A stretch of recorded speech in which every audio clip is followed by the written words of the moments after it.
Баршаңызға қайырлы күн достар, менің каналыма қош келдіңіздер. Бүгін мен сіздерге карамельный пирогтың рецептімен бөлісетін боламын. Өте оңай жасалады және де өте дәмді болып шығады. Видеоны көрмес бұрын менің каналыма тіркеліп алыңыздар және видеоны соңына дейін тамашалаңыздар. Алдымен електен өткізілген ұнымызға бір шай қасық разрыхлитель қосып араластырып аламыз. Одан кейін қант, ерітілген сары май және бір жұмыртқа қосып, осылай қолымызбен жұмсақ қамырымызды илеп аламыз. Барлық құрамы осы видеоның астында описание бөлімінен көрсеңіздер болады. Мінекей дайын болған қамырды енді тоңазытқышқа жарты сағатқа қалдырамыз. Салмасын дайындайтын боламыз. Ең алдымен 20% қаймаққа вареная сгущенка қосамыз. Сгущенкамыз пайызы көп болса өте жақсы. Қант және де 3 жұмыртқа қосып, осылай венчикпен жақсылап араластырып аламыз.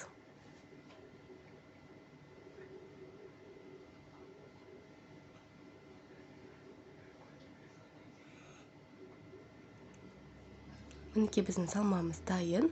Енді қамырымызды формаға салып, қолымызбен немесе оқтаумен жайып аламыз.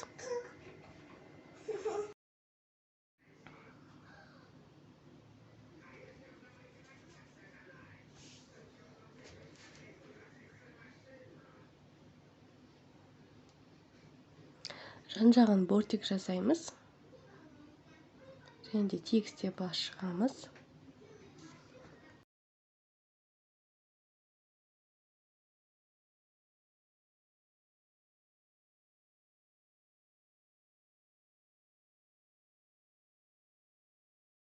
Қамырымызды жайып алдық. Енді салмасын құйып, қызып тұрған пеште 180 градуста 40 минут көлемінде пісіреміз.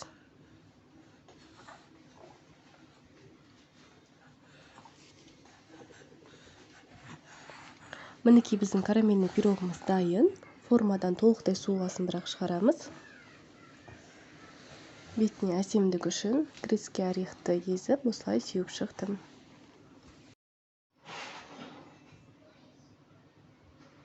Мінекей кесіп көрсететін боламын. Іші осындай болып шықты. Өте дәмді болып шықты. Жасап көрсеңіздер болады. Видеоны ұнаса лайк басып, тіркелуді ұмытпаңыздар.